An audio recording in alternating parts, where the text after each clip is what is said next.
கோவில்களில் நம்ம எவ்வளவோ விஷயங்களை வித்தியாசமாக பார்க்குறோங்க. அந்த வகையில் உங்கள் ஜாதகத்தில் நல்ல நேரம் இருந்தால் மட்டும்தான் இந்த கோவிலில் நீங்கள் காலடியை எடுத்து வைக்க முடியும் அப்படின்னு சொல்கிறாங்க. அப்படிப்பட்ட ஒரு கோவில் நம்ம தமிழகத்தில் இருக்குங்க. உங்களுக்கு நேரம் சரியில்லாமல் இருக்கும்போது இந்த கோவிலுக்கு போகவே முடியாதான். அப்படிப்பட்ட ஒரு கோவில் எங்கே இருக்குது, இந்த கோவிலில் நம்ம போய் எப்படி வழிபாடு செய்யணும், இந்த கோவிலில் மிக பெரும் ஆச்சரியங்களாக நிறைய சொல்கிறாங்க. 3000 ஆண்டு பழமையான இந்த கோவில் எங்கே இருக்குது, இது எல்லாமே நாம் முழுமையாக தெரிஞ்சுக்க போகிறோம். முக்கியமாக பாம்புகள் யாரையும் கடிக்காது இந்த கோவில்கிட்ட. அதே போல் பாம்பு கடித்தாலும் இங்கு விஷம் இருக்காது அப்படின்னு சொல்கிறாங்க. முக்கியமாக நம்ம இந்த கோவிலை பார்த்து தெரிஞ்சுக்கணுங்க. இங்கு வணங்கி தான் பாம்புகளுக்கு விஷசக்தி கிடைத்ததாக கூட சொல்லப்படுது. அப்படிப்பட்ட மிக பெரும் அதிசயமான கோவில். நாகங்கள் வணங்கிய சிவபெருமான் தான் இங்கு கடவுளாகவே இருக்காரு அப்படின்னு சொல்லலாம். இன்னும் இந்த கோவிலை பற்றிய சுவாரஸ்யமான தகவல்கள் நிறைய நான் அந்த வீடியோவில் சொல்லியிருக்கேன். அதனால் ஸ்கிப் பண்ணாமல் பாருங்கள். உங்களுக்கு ஏதாவது தோஷங்கள் இருக்குது அப்படின்னா கண்டிப்பாக இந்த கோவிலுக்கு போய் வழிபாடு செய்யும்போது அந்த தோஷம் எல்லாம் நீங்கும். வீடியோ கண்டிப்பாக ஸ்கிப் பண்ணாமல் பாருங்கள். நீங்கள் இன்னும் உற்சாகம் டிவி சேனலை சப்ஸ்கிரைப் பண்ணாமல் இருந்தால் சப்ஸ்கிரைப் பண்ணிக்கோங்க. கூடவே இருக்க பெல் ஐக்கானை மறக்காமல் கிளிக் பண்ணிடுங்க. வாங்க வீடியோக்குள்ளே போகலாம். இந்த வீடியோவை பார்த்துட்டு இருக்கக்கூடிய உங்களுக்கு கருங்காலி மாலை வாங்கி அணியணும் அப்படின்னா கண்டிப்பாக ஒரிஜினலான மாலையாக வாங்கி அணியிறது தாங்க நமக்கு நன்மையை கொடுக்கும். இந்த வீடியோக்கு கீழே டிஸ்கிரிப்ஷனில் நான் ஒரு தொலைபேசி எண் கொடுத்துருக்கேன். அந்த எண்ணுக்கு தொடர்பு கொண்டு பேசி பாருங்கள். அங்கு கருங்காலி மாலை உங்களுக்கு 6mm 7mm 8mm அப்படின்னு மாலைகள் வெவ்வேறு விதமாக கிடைக்குது. பிரேஸ்லெட், மோதிரம் அப்படின்னு கருங்காலி மாலைகள் கிடைக்குது. அந்த எண்ணுக்கு தொடர்பு கொண்டு ஒரிஜினலான மாலை வாங்கி கொள்ளுங்கள். கண்டிப்பாக உங்கள் வாழ்க்கையில் இருக்கக்கூடிய கெட்ட நேரம் எல்லாமே நீங்கி நன்மையே நடக்கும் அப்படின்னு சொல்லலாம். சரி, நாம் இப்போ பார்த்துட்டு இருக்கக்கூடிய இந்த கோவில் அப்படின்னு பார்த்தீங்கன்னா நமக்கு நல்ல நேரம் இருந்தால் மட்டும்தான் இந்த கோவிலுக்கு போக முடியும் அப்படின்னு பார்த்தோம். அப்படி நாம் அப்படிப்பட்ட இந்த கோவில் கும்பகோணத்தில் இருந்து காரைக்கால் போகக்கூடிய வழியில் இருக்குது. இந்த கோவில் பற்றி நான் அடுத்தடுத்து சொல்லிக்கிட்டே வரேன். ஆனை தொழுத தலம் அப்படின்னு திரு ஆனைக்கா அப்படின்னும், எறும்பு தொழுத தலம் அப்படின்னு திருவெரும்பூர் அப்படின்னும் விளங்கப்படுவது போல இந்த கோவில் பாம்பு தொழுத தலம் அப்படின்னு சொல்கிறாங்க. அது மட்டும் இல்லாமல் சேஷபுரீஸ்வரர் என்ற பெயரும் இந்த கோவிலுக்கு உண்டு.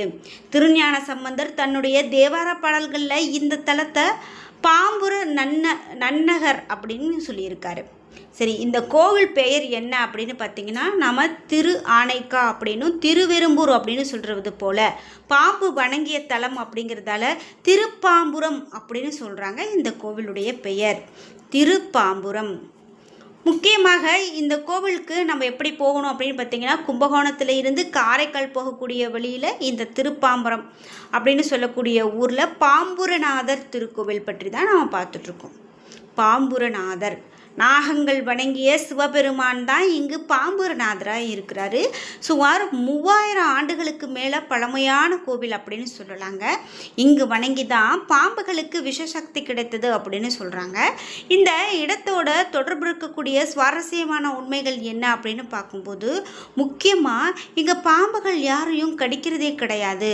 பாம்பு கடித்தா விஷமும் இருக்காது அப்படின்னு சொல்கிறாங்க. இன்றைக்கும் நாகங்கள் இந்த சிவபெருமானை வழிபடுவதாக சொல்லப்படுது. அதே போல் சித்தர்கள் இங்கு நாக எந்திரங்களை பிரதிஷ்டை செய்து வைத்திருக்கிறதாகவும் சொல்கிறாங்க. இதனால் இந்த கோவிலுக்கு வரக்கூடிய பக்தர்களுடைய எல்லா தோஷங்களும் நிவர்த்தி ஆகிறதாக கூட சொல்லப்படுது. முக்கியமாக நாகதோஷங்கள் இருந்தால் கூட நிச்சயமாக நீங்கி போகும்.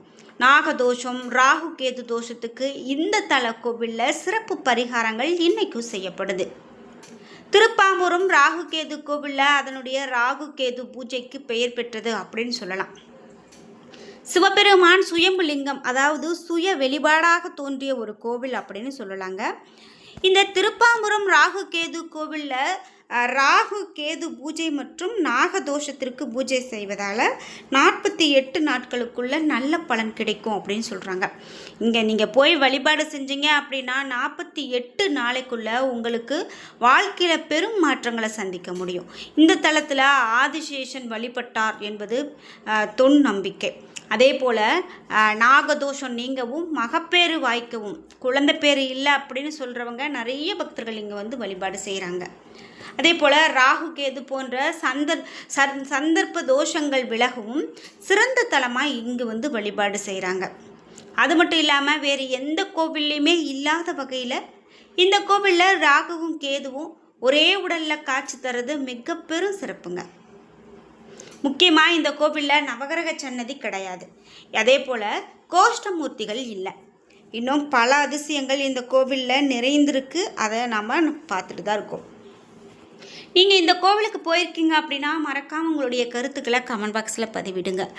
முக்கியமாக நீங்கள் இந்த வீடியோவை பார்த்து தான் இந்த திருப்பாம்புரம் நாகநாதீஸ்வரர் கோவிலை பற்றி தெரிஞ்சுக்கிட்டீங்க அப்படின்னா மறக்காமல் உங்களுடைய கருத்துக்களை கமெண்ட் பாக்ஸில் பதிவிடுங்க. குறிப்பிட்டு இந்த நாகராஜனான வாசுகியும் இன்னும் சில பாம்புகளும் ஒரு மகா சிவராத்திரி இரவு முதல் காலத்தில் கும்பகோணம் நாகேஸ்வரர் கோவிலிலும், இரண்டாம் காலத்தில் திருநாகேஸ்வரத்திலும், மூன்றாம் காலத்தில் திருப்பாம்புரத்திலும், நான்காம் காலத்தில் நாகூரிலும் வழிபட்டு பலனடைந்ததாக தல புராணங்கள் சொல்லுது. தம்பதிகளுக்கு ஏற்படக்கூடிய கருவுறுதல் பிரச்சனைகள் நீங்குது, திருமண தடைகள் நீங்கும், அதே போல் தொழில் வளர்ச்சி மற்றும் வேலையின்மை தடையெல்லாம் நீங்கும், உங்களுடைய திட்டமிடலில் இருக்கக்கூடிய தடைகள் எல்லாமே நீங்குது. 18 வருட ராகு தோஷம், 7 வருட கேது தோஷம் கூட நீங்கி போனவங்கள நம்ம இங்கே பார்க்க முடியுங்க. இப்படி பல வருடமாக இந்த தோஷத்தில் மாட்டிக்கொண்டு இருக்கிறவங்களுக்கு கூட நல்ல ஒரு விமோசனம் கிடைக்கக்கூடியதாக இருக்கும் அப்படின்னு சொல்லலாம்.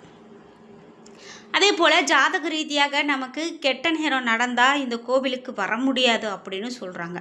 உங்களுக்கு இப்போ ஒரு கெட்ட நேரம் நடந்துகிட்ருக்கு அப்படின்னா நீங்கள் என்ன ஒரு திட்டமிட்டு போனாலும் அந்த இடத்துக்கு நம்மளால் போக முடியாதான். கெட்ட நேரம் முடிந்து நல்ல நேரம் ஆரம்பித்தால் மட்டும்தான் இந்த தலத்துக்கு வந்து இறைவனை தரிசனம் செய்ய முடியும் அப்படின்னு சொல்கிறாங்க. இதெல்லாம் எவ்வளவு பெரிய ஆச்சரியம் பாருங்கள். என்றைக்குமே நாம் வந்து இதெல்லாம் நடந்துக்கிட்டு இருக்குது அப்படின்னு சொல்கிறாங்க. இந்த திருப்பாம்புரம் கோவில் அப்படின்னு பார்த்திங்கன்னா மிக பெரும் ஆச்சரியங்களை தரக்கூடிய கோவிலில் ஒன்று அப்படின்னு சொல்லலாங்க. அந்த வகையில் இன்றைக்கும் மிக பெரும் ஒரு சிறப்பு அப்படின்னு சொல்லலாம். நீங்கள் இந்த மாதிரி ராகு கேது தலங்களுக்கு போயிருக்கீங்களா? அதே போல் உங்களுக்கு தோஷம் இருந்து சரியான ஒரு விஷயமெல்லாம் நடந்திருக்கு அப்படின்னா மறக்காமல் உங்களுடைய கருத்துக்களை கமெண்ட் பாக்ஸில் பதிவிடுங்க. குறிப்பிட்டு நம்ம தமிழகத்தில் இது போல் பழமையான மிகவும் சக்தி வாய்ந்த எத்தனையோ கோவில்கள் இருக்குங்க. ஆனால் அந்த கோவில்கள் பற்றியெல்லாம் நமக்கு தெரியறதில்ல. ஆனால் இது மாதிரி இடங்களுக்கு போய் வழிபாடு செஞ்சோம் அப்படின்னா கண்டிப்பாக நம்ம வாழ்க்கையில் நல்ல ஒரு மாற்றத்தை காண முடியும் அப்படின்னு சொல்லலாங்க. அந்த வகையில் தான் இந்த கோவிலும். குறிப்பிட்டு இந்த உலகை தாங்கக்கூடிய ஆதிசேஷனும் ராகு கேது மற்ற நாக இனங்களும் தங்களுடைய சக்திகள் அனைத்தும் இழந்து அல்லல் பட்டு கூட அவர்களுக்கு சாப விமோச்சனம் கிடைத்திருக்கு அப்படின்னு சொன்னால் அது மிகையாகாதுங்க.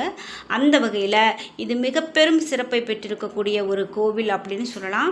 நீங்கள் இந்த கோவிலுக்கு போயிருக்கீங்க அப்படின்னா மறக்காமல் உங்களுடைய கருத்துக்களை கமெண்ட் பாக்ஸில் பதிவிடுங்க. மேலும் இந்த கோவில் பற்றி இன்னும் நம்ம என்னெல்லாம் தெரிஞ்சுக்கலாம் அப்படின்னு பார்த்தீங்கன்னா, சர்ப்பங்கள் தங்களுடைய பாவ விமோச்சனங்கள் பெற பொருட்டு ஆலமர விருத நாராக கிழித்து அகத்திப்பூ மாலை தேய்த்து இறைவனுக்கு சாற்றி சிவனருள் பெற்ற தலம் அப்படின்னு சொல்கிறாங்க. இந்த தலத்தினுடைய ராஜகோபுரம் 3 நிலைகளோடு கிழக்கு நோக்கி அமைந்திருக்கக்கூடிய ராஜகோபுரத்தின் எதிரே ஆதிசேஷ தீர்த்தம் ஒன்று இருக்குங்க. மூலவர் பாம்புரேஸ்வரர் அப்படின்னு கிழக்கு நோக்கி நாக கவசம் சாற்றப்பட்டு காட்சி தராரு. அம்பாள் சன்னதியும் கிழக்கு நோக்கி அமைந்திருக்கு. அம்பாள் ஒரு கையில் தாமரை மலரையும் மற்றொரு கையில் ருத்ராட்ச மாலையோடும் அபயமுத்திரையோடு காட்சி தராங்க. இந்த கோவிலில் இருக்கக்கூடிய சட்டநாதர் சன்னதியும் மலையீஸ்வரர் சன்னதியும் ரொம்பவே விசேஷமானது. தல விநாயகர் இங்கு ராஜராஜ விநாயகர் சன்னதியும் தேவார மூவர் சன்னதி ஆகியவையெல்லாம் இங்கு இருக்கக்கூடியதையும் நம்மளால் பார்க்க முடியும். அப்படி மிக பெரும் சிறப்பு பெற்றது தாங்க இந்த திருப்பாம்புரம் கோவில். நீங்களும் இந்த கோவிலுக்கு போகணும் அப்படின்னா கண்டிப்பாக போய் வழிபட்டுட்டு வாங்க. நிச்சயமாக உங்களுடைய வாழ்க்கையிலும் நல்ல ஒரு மாற்றங்கள் கிடைக்கும். மயிலாடுதுறை திருவாரூர் சாலையில் இருக்கக்கூடிய பேரளம் அப்படின்னு சொல்லக்கூடிய ஊரில் இருந்து மேற்கில் 8 கிலோமீட்டர் தொலைவில் இந்த தலம் அமைந்திருக்கு. கும்பகோணம் காரைக்கால் சாலை வழிபாதையில் கற்கத்தி என்று சொல்லக்கூடிய இடத்துல இறங்கி தெற்கே 2 கிலோமீட்டர் போனீங்க அப்படின்னா இந்த தலத்தை நம்மால் அடைய முடியும் அப்படின்னு சொல்லலாம். என்ன நண்பர்களே, இன்றைக்கி வீடியோவில் நமக்கு ஜாதகத்தில் நல்ல நேரம் இருந்தால் மட்டுமே போகக்கூடிய ஒரே கோவில் பற்றி தெரிஞ்சுக்கிட்டோம். இந்த வீடியோ கண்டிப்பாக உங்களுக்கு ரொம்ப பயனுள்ளதாக இருந்திருக்கும். வீடியோ உங்களுக்கு பிடிச்சிருந்தால் லைக் பண்ணுங்கள், ஷேர் பண்ணுங்கள், கமெண்ட் பண்ணுங்கள். நீங்கள் இன்னும் உற்சாகம் டிவி சேனலை சப்ஸ்கிரைப் பண்ணாமல் இருந்தால் சப்ஸ்கிரைப் பண்ணிக்கோங்க. கூடவே இருக்க பெல் ஐக்கானை மறக்காமல் கிளிக் பண்ணிடுங்க. நன்றி வியூவர்ஸ்.